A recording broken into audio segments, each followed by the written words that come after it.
तो हम अभी मेरा जो टारगेट रहेगा ना कि मैं एक्सप्रेशन जितना हो सके डेफिनेशंस को मैं यहीं से उठा लूं, मतलब एनसीईआरटी से ही टेक आउट कर लूं। Okay,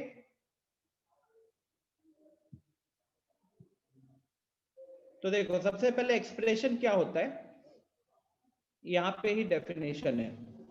expressions are formed from variables and constants.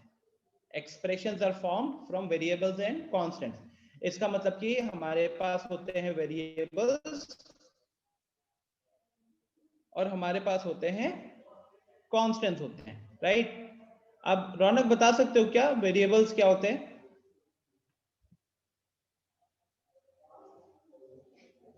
बताओ जल्दी। व्हाट डू यू थिंक, मतलब क्या जब वेरिएबल की बात होती है तो क्या दिमाग में आता है? सर जो डेफिनेट नहीं हो। हाँ समीर बताओ। जो डेफिनेट नहीं हो, राइट। सिचुएशन के अकॉर्डिंग उसकी जो वैल्यू होगी वो चेंज होते रहेगी, राइट। वो हो गए हमारे वेरिएबल्स। तो मैथ्स में हम जनरली वेरिएबल्स को किससे रिप्रेजेंट करते हैं? स्मॉल लेटर्स, और वो भी स्मॉल लास्ट के अल्फाबेट लेटर। अल्फाबेट लेटर्स होते हैं, और जनरली वो लास्ट के अल्फाबेट लेटर्स होते हैं, x y z etcetera. Generally हम इसी को यूज करते हैं, ठीक है। कांस्टेंट क्या होता है? सर जो फिक्स होता है। जिसकी वैल्यू फिक्स होती है, राइट। जिसकी वैल्यू फिक्स होती है। वेरिएबल के केस में उसकी वैल्यू चेंज होते रहती है अकॉर्डिंग टू द सिचुएशन। जैसे कि एग्जांपल, मान लो मेरे पास है y is equal to 2x plus 5। y is equal to 2x plus 5। तो यहाँ पे 2 और 5 हमारा कांस्टेंट है। अब यहाँ पे चेंज क्या है होंगे, x और y। जब x का वैल्यू मान लो यहाँ पे मैंने 0 रख दिया ऊपर वाले एक्सप्रेशन में, तो जब x का वैल्यू 0 रखा तो 2 इंटू 0 प्लस 5, y का वैल्यू कितना हो जाएगा? 5 हो जाएगा।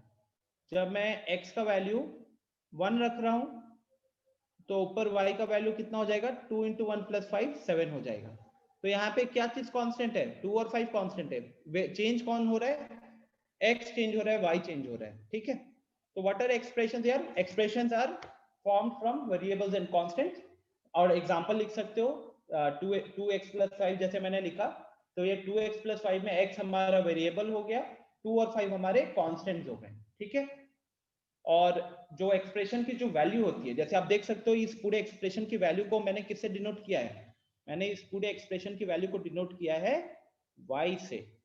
तो जब वेरिएबल की वैल्यू चेंज होते रहती है, x की वैल्यू चेंज होते रहती है, तो इससे पूरा एक्सप्रेशन का वैल्यू भी चेंज हो रहा है। यस और नो? यस और नो गाइस? यस। जब हम वेरिएबल की वैल्यू को चेंज कर रहे हैं तो उससे पूरे एक्सप्रेशन की जो वैल्यू है वो चेंज हो जा रहा है इसके कारण। समीर का क्वेश्चन है व्हाट इज कोफिशिएंट। तो Sameer, coefficients are constants. They are actually constants multiplied to a variable, multiplied to a variable, ठीक है। जैसे कि if I have 2x, तो here x का कोफिशिएंट अगर आपसे पूछा जाएगा तो x के साथ क्या मल्टीप्लाई किया गया है? 2 मल्टीप्लाई किया है। अगर मैं आपसे पूछूंगा, मान लो एक मैंने दूसरा एक्सप्रेशन दिया -7y, तो यहां पे कोफिशिएंट ऑफ y की बात करें तो वो कितना हो जाएगा? फिर y के साथ क्या मल्टीप्लाइड है? -7 मल्टीप्लाइड है, तो यहाँ पे उसका कोफिशिएंट हो जाएगा -7, ठीक है समीर?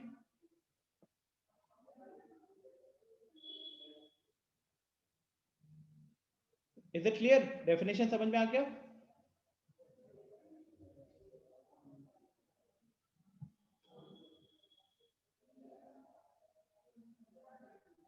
ओके,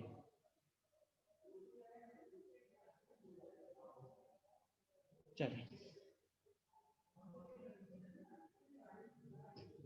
अच्छा, वो सारी चीजें यहाँ पे है वैसे। चलो, ये आपका अगला पेज है। Terms, factors and coefficients. Terms कौन से होते हैं, फैक्टर्स कौन से होते हैं एंड कोफिशिएंट्स कौन से होते हैं। तो इन्होंने सिंपली क्या लिखा है यार, एक एग्जांपल लिया 4x + 5 और यहां बोला है कि ये जो एक्सप्रेशन है, ये जो 4x + 5 एक्सप्रेशन है, इसमें दो टर्म्स है, एक है ये वाला और एक है ये वाला। तो इन्हीं को हम क्या बोलते हैं, इनको बोलते हैं टर्म्स। ठीक है, तो एक्सप्रेशन फॉर्म जो होते हैं, मैंने पिछले पेज में हमने देखा कि expression contains variable and coefficient. अब वो वेरिएबल्स और कोफिशिएंट्स क्या बनाते हैं, वो टर्म्स बनाते हैं। और वही टर्म्स मान लो 2 3 4 5 टर्म्स हो गए, उन्हीं को हम एक्सप्रेशन का नाम देते हैं, right. An expression can have infinite number of terms. यहाँ पे जैसे कि ये एक्सप्रेशन जो है कितने टर्म से बना है, 4x + 5। This expression is made up of 2 terms. This expression is made up of 2 terms. ठीक है, तो पहला चीज, expressions can have infinite number of terms। can have मतलब हो सकता है, अगर आप चाहो तो उसमें infinite number of terms भी रख सकते हो। ठीक है, अच्छा नेक्स्ट, टर्म्स का डेफिनेशन भी यहाँ पे बोला। टर्म्स खुद क्या होते हैं भाई साहब, तो ये प्रोडक्ट ऑफ फैक्टर्स होते हैं। टर्म्स की बात करूंगा ना, तो देखो ये कुछ इस फॉर्म में रहता है, constant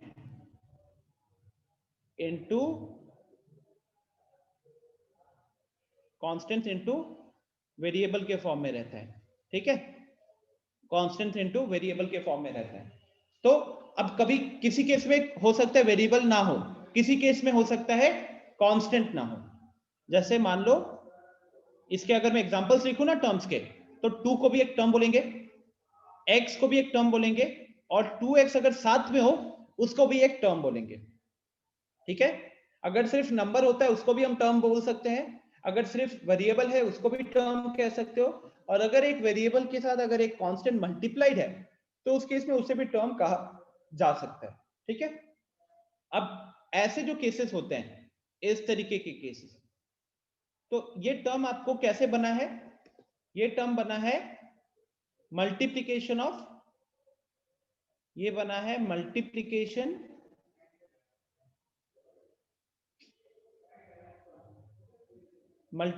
of 2 and x, right. तो यहां पे 2 और x जो हो जाएंगे ना, वो इसके फैक्टर्स कहलाएंगे। यहां पे 2 और x जो हो जाएंगे, फिर यहां पे इसके फैक्टर्स कहलाएंगे। तो hair 2 and x are called factors। ठीक है, 2 and x are called factors। Is it clear? क्या अब आपको टर्म्स, फैक्टर्स एंड कोफिशिएंट्स के बीच का डिफरेंस पता है?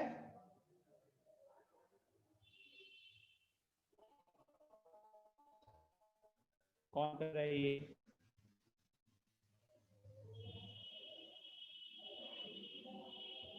Guys, is it okay? These are some basic things which I believe everyone knows, but since because we have it here, Yes, so we are sir. having a small discussion on it, right? Acha, next we have monomials, binomials and polynomials. तो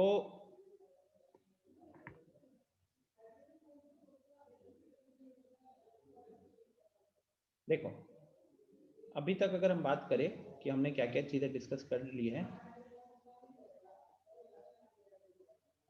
तो हम लोगों ने अभी तक कर लिया discussion expression का, right. Expression, it contains variables and constants, variables and constants, right। ये हमने पहला चीज डिस्कस किया। फिर हमने डिस्कस किया टर्म्स। तो जो टर्म्स होते हैं, वो किस फॉर्म में होते हैं? या तो वेरिएबल होता है या फिर सिर्फ कांस्टेंट होता है या फिर वेरिएबल इनटू कांस्टेंट होता है। ठीक है, या तो वेरिएबल होता है या कांस्टेंट होता है या फिर वेरिएबल इनटू कांस्टेंट होता है,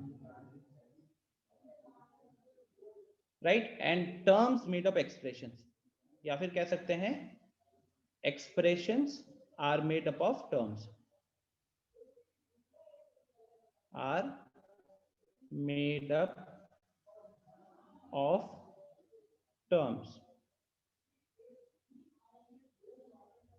फिर बात होती है फैक्टर्स की। तो फैक्टर्स के बारे में क्या बोला है कि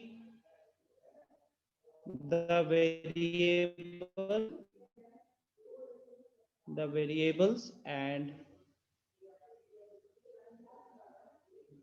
constants, the variables and constants making up the term। तो जिन वेरिएबल्स एंड कांस्टेंट से टर्म बना, जो वेरिएबल्स और कांस्टेंट से टर्म्स बने हैं वो ही उनको उसके फैक्टर्स कहलाते हैं, वही उसके फैक्टर्स कहलाते हैं। ठीक है, जैसे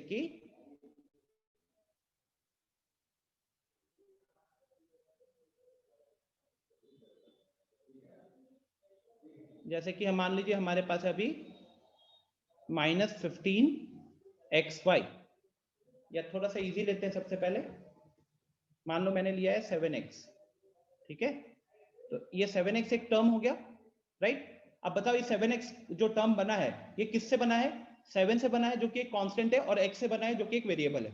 तो अगर आपको इसका फैक्टर पूछा जाएगा, फैक्टर्स ऑफ 7x पूछा जाएगा, तो इसमें आपको डेफिनेटली किसको बोलना है? मैंने क्या बताया कि जो जो वेरिएबल और जो जो कांस्टेंट से टर्म बना है ना, वो सारे उसके फैक्टर्स कहलाएंगे। तो यहाँ पे फैक्टर्स ऑफ 7x में x भी आएगा और 7 भी आएगा। बोलो क्लियर है क्या गाइस? क्या फैक्टर्स का सिंपल सा कॉन्सेप्ट आपको क्लियर है?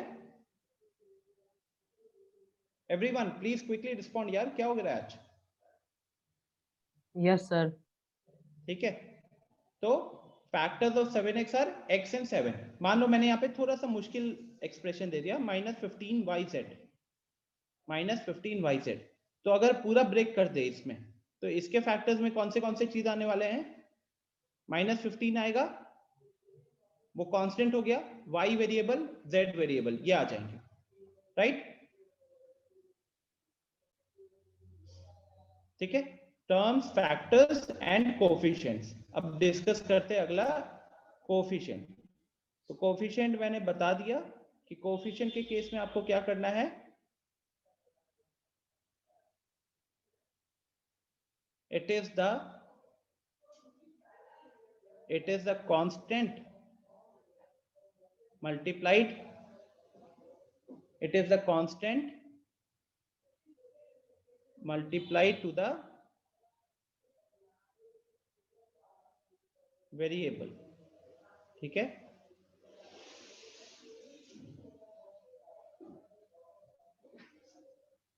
तो वेरिएबल के साथ जो भी कांस्टेंट मल्टीप्लाइड है वो उसका कोफिशिएंट कहलाएगा। जैसे कि यही अगर मैं 7x की बात करूं, तो 7x के केस में यहां पे जो कोफिशिएंट है, तो यहां कोफिशिएंट की बात होगी तो 7 की बात होगी। ठीक है, बाय डिफॉल्ट हम यहाँ पे मान के चलते कि वो वेरिएबल के साथ जो नंबर लगा हुआ है, जो नंबर मल्टीप्लाइड है, उसकी बात हो रही है। ओके, फिर आते हैं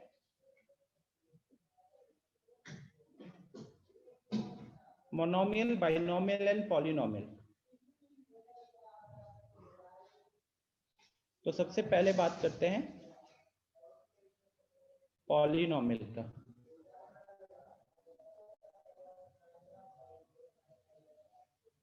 polynomial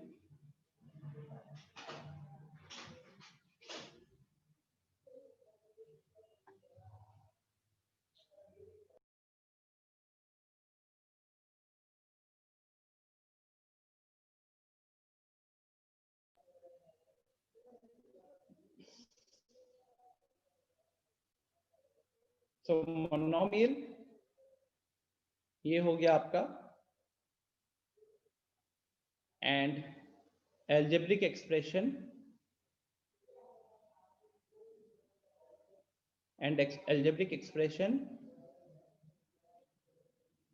containing only one term,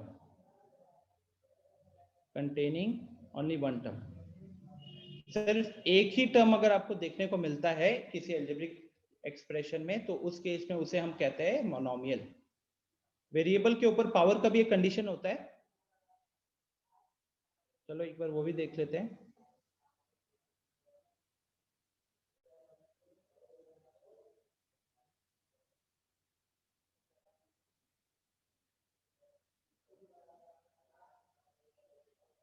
तो जैसे कि आपको दिख रहा है मोनोमियल, बाइनोमियल, पॉलिनोमियल, क्या लिखा है यहाँ पे? Expressions that contain only one term is called a monomial, expressions that contain two terms is called a binomial, and an expression containing three terms is called a trinomial, and so on। ठीक है, keep this thing in clear guys। मतलब monomial हो गया, binomial हो गया, trinomial हो गया, ये सब नंबर ऑफ टर्म्स के ऊपर डिस्कशन है। ठीक है, ये सब नंबर ऑफ टर्म्स के ऊपर डिस्कशन है।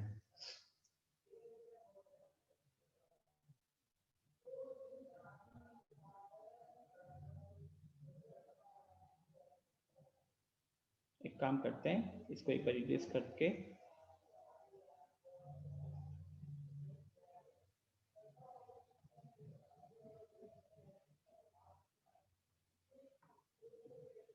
एंड एल्जेब्रिक एक्सप्रेशन, अगर किसी एल्जेब्रिक एक्सप्रेशन पे सबसे पहले having an algebraic expression having non-negative integral powers, या फिर होल नंबर ही लिख देता हूं, सबसे आसान है, having whole number power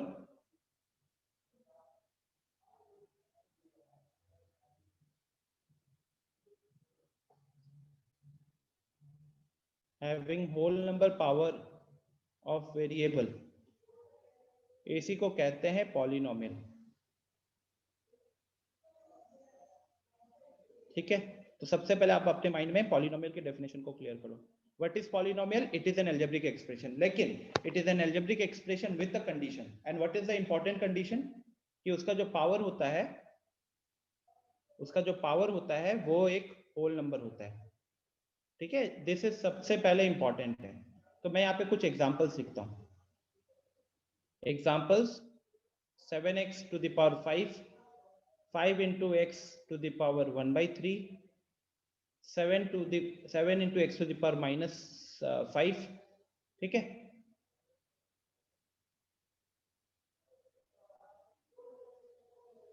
बताओ इसमें से कौन से पॉलिनोमियल्स होंगे?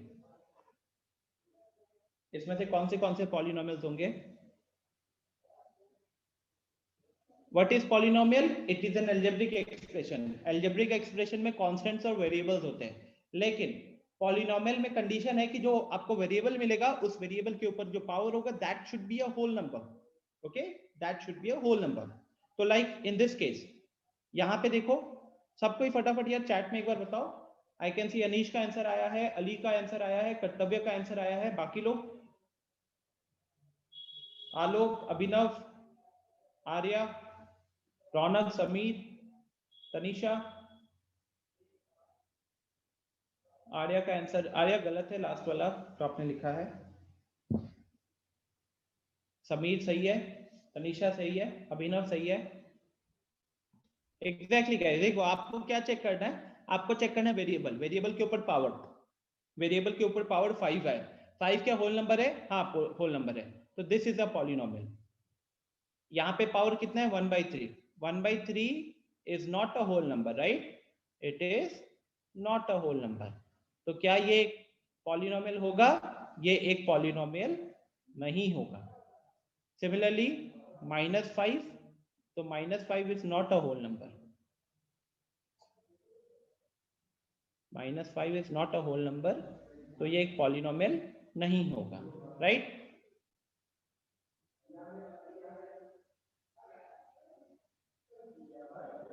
ठीक है। हाँ समीर, समीर का एक क्वेश्चन है गाइस कि पॉलिनोमियल के अंदर नंबर ऑफ टर्म्स क्या इनफाइनाइट हो सकते हैं? तो yes, it is possible.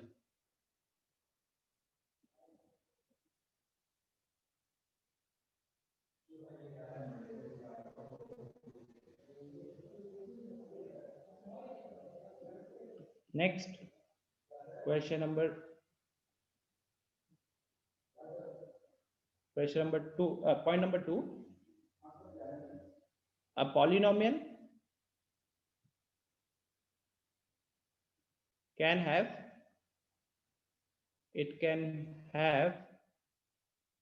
infinite number of terms. It can have infinite number of terms. ठीक है गाइस, कितने नंबर ऑफ टर्म्स भी हो सकते हैं। अच्छा, मेनली जो आप लोग यहाँ पे डील करोगे आपके बुक के अकॉर्डिंग अगर थोड़ा चले तो इसका जो डिवीजन किया गया है ना, ये 2-3 टाइप से डिवाइड किया गया है, तो अब वो देख लेते हैं based on the number of terms. Okay, पहला है हमारा मोनोमियल। तो इसके अंदर एग्जैक्टली वन टर्म होता है, या लिख सकते हैं ओनली वन टर्म। अगर सिर्फ एक ही टर्म प्रेजेंट है तो उस पॉलिनोमियल को आप क्या बोलोगे? आप उसको बोलोगे मोनोमियल। ओके, अगर उसमें दो टर्म्स होता है तो उसको बोलते हैं हम बाइनोमियल। Exactly to terms. ठीक है, अगर उसमें 3 टर्म्स होते हैं तो उसको बोलते हैं ट्राइनोमियल।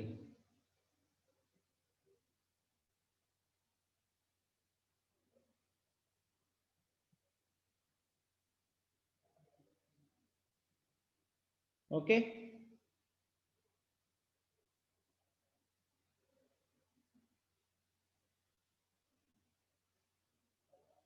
सो अब छोटा मोटा एग्जांपल देखते हैं मोनोमियल बाइनोमियल वगैरह समझने के लिए।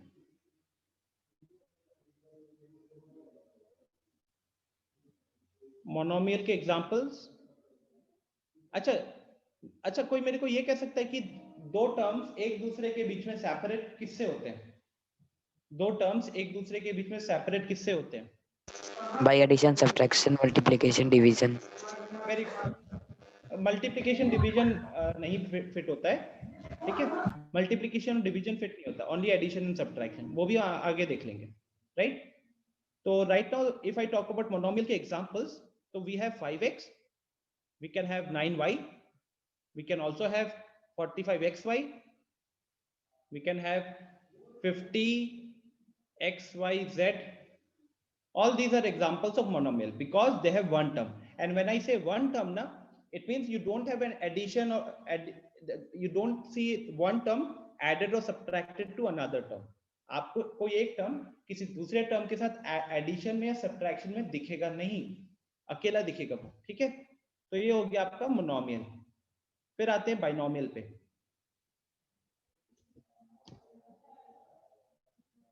तो बाइनोमियल में यहां पे अगर आप देखोगे तो 7x + 5 ये हमारा बाइनोमियल के अंदर आएगा, या फिर 7x + 5y ये भी आपका बाइनोमियल में आएगा, या फिर हो सकता था कि ऊपर का 45xy और उसके साइड का 50xyz ये भी एडेड हो, तो ये भी आपका बाइनोमियल में आएगा क्योंकि दो टर्म्स हैं, ठीक है। ये एडिशन या सब्ट्रैक्शन हो सकता था, एडिशन हो सकता था सब्ट्रैक्शन हो, तो बीच में सब्ट्रैक्शन भी पॉसिबल है, right? Same is the case with trinomial guys, there will be 3 terms. तो इज द एग्जांपल क्लियर और do you have any problem? कहीं पे समझने में दिक्कत हुई है? एग्जांपल क्लियर है क्या?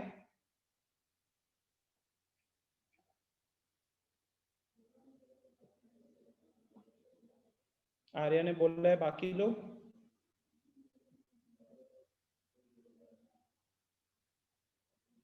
ठीक है, चलो तो बेसिकली हम एनसीईआरटी देख रहे हैं, थोड़ा रीड कर रहे हैं और फिर वो अब जैसे आप यहाँ देखो ट्राइनोमियल के एग्जांपल्स है a plus b plus c 2x plus 3y minus 5, तो देखो 2x प्लस 3y माइनस 5, तो इनके बीच में एडिशन आ गया, 3x माइनस y के बीच में सब्ट्रैक्शन आ गया, right, minus x y square plus y square, ठीक है। अच्छा आई थिंक रौनक ने बोला था कि मल्टीप्लिकेशन वाला, तो मल्टीप्लिकेशन में रौनक वो चीज हम यहाँ पे नोट करवा देते हैं क्या, टर्म्स वाला पार्ट तो अभी वहां पे ऊपर जगह नहीं है तो मैंने नीचे लिख देता हूँ।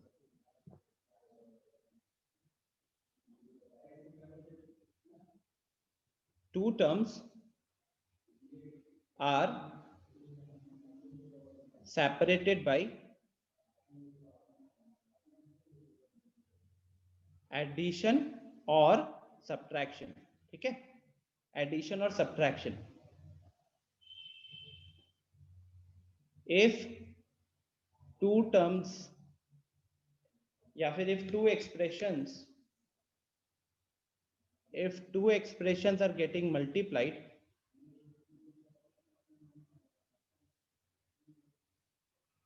if two expressions are getting multiplied, या तो आप उसे मल्टीप्लाई कर रहे हो या डिवाइड कर रहे हो, then they are considered to be a single term, then they are considered to be a single term, ठीक है। उसको फिर उस केस में हम एक सिंगल टर्म की तरह ही ट्रीट करते हैं, हम उसको अलग अलग टर्म्स की तरह बिल्कुल भी ट्रीट नहीं करते। I hope this part is clear to everyone, okay.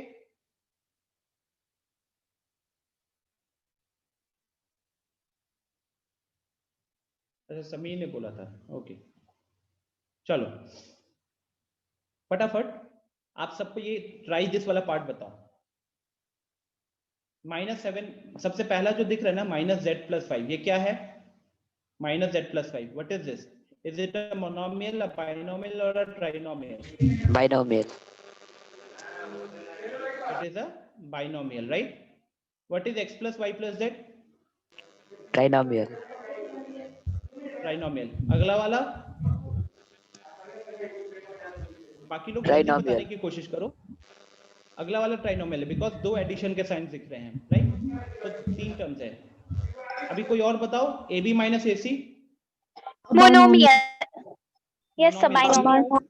Binomial होगा ना, because there are 2 yes terms, sir, ठीक है। What is 17? Monomial. Monomial, right, because it has only 1 term. अच्छा, कैन यू कंस्ट्रक्ट दीज, ये कर सकते हो क्या आप 3 binomials with only x as variable बना सकते हो? चैट में बना के दिखाओ, बस ऊपर वाला पार्ट करो, ऊपर वाला।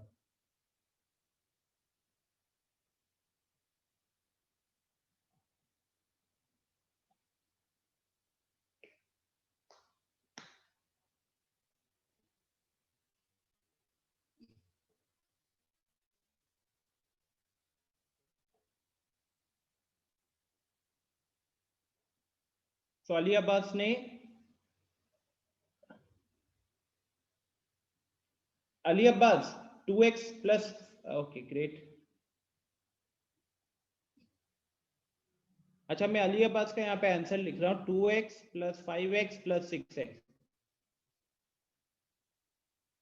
अली इसको हम लोग बाइनोमियल नहीं मानेंगे, ठीक है। सबसे पहले दिस इज, ये ऐड हो जाता है ना, ये ऐड होकर कितना बन गया 13x।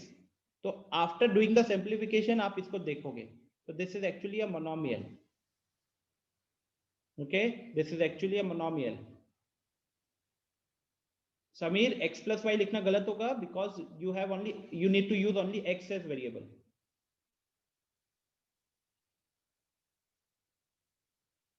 देखो गाइस, एक तो एग्जांपल हम ये लिख सकते थे, 2x प्लस 5 लिख सकते हो,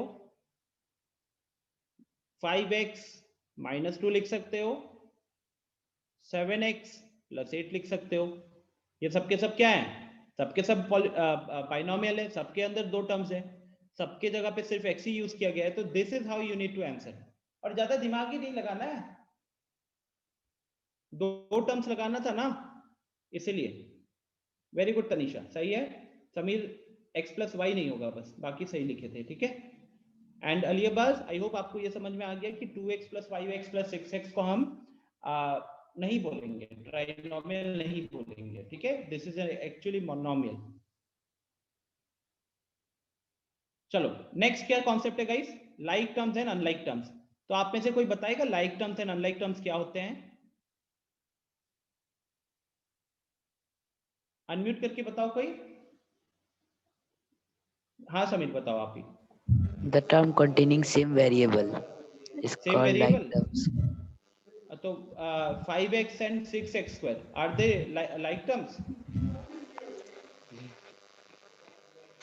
बताओ, are they like terms 5x and 6x square? Yes, sir. No.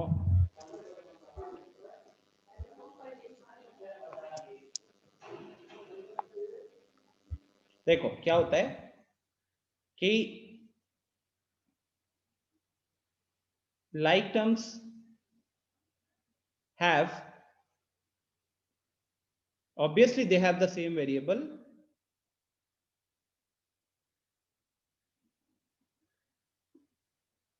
and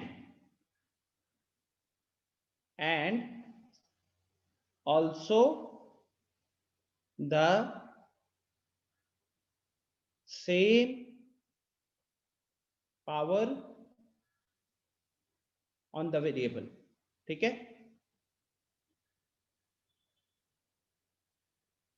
तो like terms have the same variable, सबसे पहली चीज। उसके बाद वेरिएबल के ऊपर पावर भी सेम होता है, ठीक। They have the same variable and power के ऊपर भी, वेरिएबल के ऊपर भी सेम आपका पावर होता है। Example 2x and 3x, they are called like terms. Why are they called like terms? Because दोनों में वेरिएबल है x और दोनों का वेरिएबल के ऊपर पावर सेम है, कहने के लिए x पावर 1 है।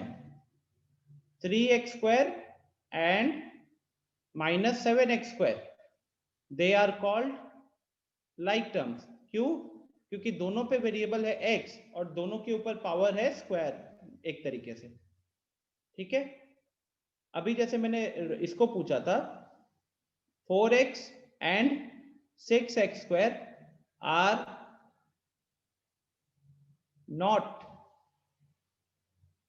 like terms, okay, they are not like terms because variable तो सेम है बट पावर सेम नहीं है। Is the logic clear? Yes, sir. ठीक है। अच्छा, लाइक का उल्टा क्या होगा? अनलाइक होगा। तो जहां पे भी पावर और वेरिएबल, मतलब variable and power on the variable, अगर वो सेम नहीं है तो वो फिर क्या हो जाएंगे? वो हो जाएंगे अनलाइक टर्म्स, वो हो जाएंगे आपके अनलाइक टर्म्स, ठीक है। Plain and simple. अब लाइक टर्म्स का क्या फायदा होता है ना, आप उसको इजीली ऐड सब्ट्रैक्ट कर सकते हो। जैसे देखो 2x प्लस 3x आप चाहते तो इजीली 5x हो जाता, या फिर 2x माइनस 3x चाहते तो माइनस x सीधा हो जाता, है कि नहीं। सिमिलरली दूसरा वाला जो एग्जांपल लिया, 3x square minus 7x square, add करोगे तो -4 बनेगा, सब्ट्रैक्ट करोगे तो 10x स्क्वायर बनेगा। तो यहाँ पे ना एडिशन सब्ट्रैक्शन बड़ा इजी रहता है, यू कैन। ये सब छोटे मोटे पॉइंट्स है, बहुतों को पता होता है, अभी फिलहाल हम लोग रीड कर रहे हैं तो सब लिख रहा हूं। यू कैन इजिली ऐड और subtract like terms by taking the variable common। Variable वाला जो टर्म होगा ना, उसको हम कॉमन ले लेते हैं। जैसे मान लो हमको 2x प्लस 3x करना था। तो यहाँ पे क्योंकि ये लाइक टर्म्स थे तो मैंने x को कॉमन ले लिया, तो ब्रैकेट में क्या आया 2 + 3 आया, तो ये हो गया आपका 5x। ठीक है, सिमिलरली अगर हमको करना था 2x - 3x, x यहाँ पे कॉमन आया, ब्रैकेट में आया 2 - 3, तो ये आपका बन गया -x। नेक्स्ट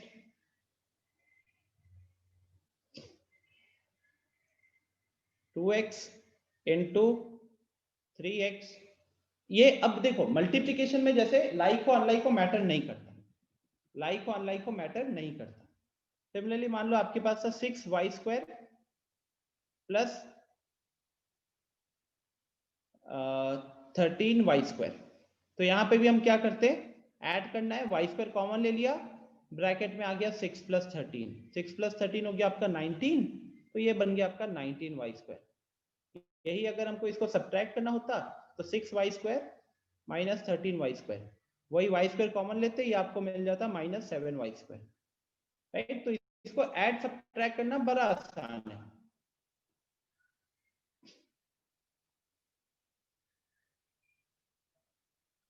अनलाइक का तो डेफिनेशन बता दिया हूं, you can't add unlike, add और subtract unlike terms, you can't add or subtract unlike terms।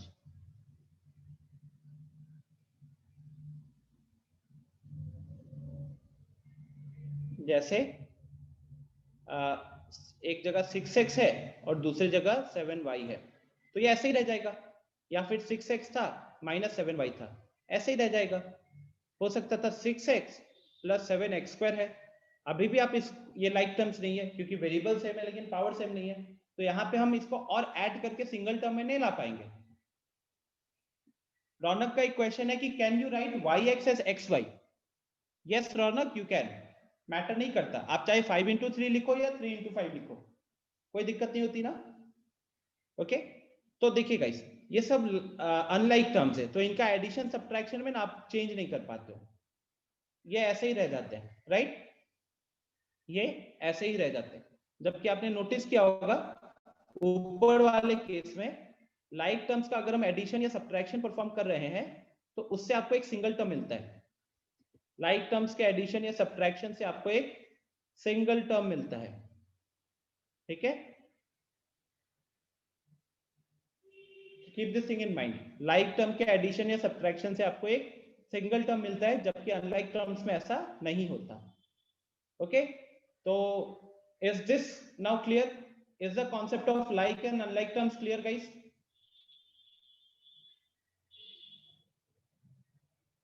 Is the concept of like and unlike clear? Yes, sir. Yes, sir. Okay, great.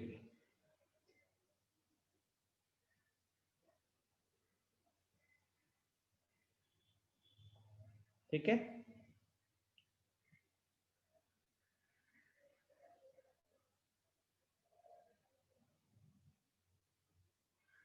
तो देखो इन्होंने addition like और unlike का definition नहीं दिया, वैसे इन्होंने सीधा बता दिया कि देखो ये लाइक टर्म्स है, ये अनलाइक टर्म्स है। ठीक है, तो ये सारे क्वेश्चंस का आप आंसर कर लीजिएगा, जहां भी दिक्कत होगा आप मुझे अगली क्लास में बताना, लेकिन try all this questions, try all such questions, this are very important यार, मतलब छोटा मोटा चीज ही होता है लेकिन बड़ा इंपॉर्टेंट होता है। अच्छा, फिर आते हैं एडिशन एंड सब्ट्रैक्शन ऑफ, देखो सब्ट्रैक्शन की स्पेलिंग गलत लिखी है, सब्ट्रैक्शन लिखा हुआ है, addition and subtraction of algebraic expressions. तो क्या आपको ये करना आता है या मुझे बताना पड़ेगा? इन दोनों को ऐड करना आता है आप सबको? Please give me confirmation, hurry up. Yes, sir. Yes, सबको sir. आता है? Yes, sir. कोई ऐसा स्टूडेंट जिससे नहीं होता? सबको पता है राइट? तो ये पार्ट को हम स्किप करते हैं, ठीक है, टाइम वेस्ट हो जाएगा इसमें फालतू का। ये देखो रौनक, आपका जो क्वेश्चन था यहाँ पे भी लिखा हुआ है xz is same as zx।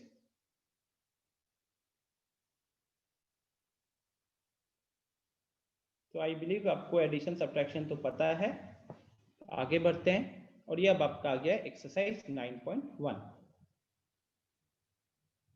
तो इस 9.1 को हम कंप्लीट होमवर्क के फॉर्म पे रख रहे हैं। It's a very small exercise, hardly 30 minutes लगेगा, 30 minutes maximum homework. Okay, it will take hardly 30 minutes.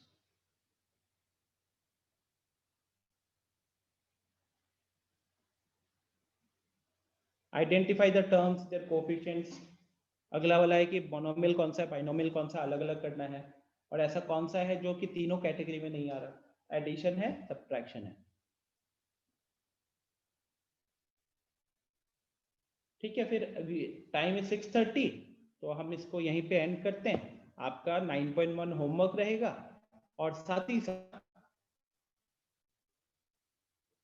ये भी try to do it from your side, try to do it from your self. Okay, मतलब multiplication कैसे करते हैं। Let's say we have, if we have 7x into 6y, तो 7x into 6y आप कैसे calculate करोगे, वो सारी चीजें आप यहाँ पे सीखोगे। ठीक है, तो छोटा सा होमवर्क है एक्सरसाइज 9.1 और उसका अगला topic multiplication of algebraic expression, ये आपको खुद से मैंने पढ़ने के लिए दिया है। Is it clear? Homework clear है आप सबको अच्छे से? Yes, sir. टुमारो रौनक, कल कोई टेस्ट नहीं है, अनाउंसमेंट नहीं किया ना मैंने? चलो फिर I am ending the session here. Thank you everyone, मिलते हैं अगली क्लास में which will Bye, happen on sir. Monday possibly. Bye bye sir. Bye, take care. देखो ये अच्छा टॉपिक है और बहुत मतलब कि we have a lot of things in this topic, तो सबको थोड़ा अच्छे से ध्यान देना पड़ेगा। लेकिन हाँ, Arya submission is Monday before the class. In fact एक डेडलाइन रख लेते हैं, मंडे को 12 बजे तक, मंडे को 12 बजे तक आप सबमिट कर देना। ठीक है, ओके सर। चलो बाय बाय, मैं एंड कर रहा हूँ सेशन।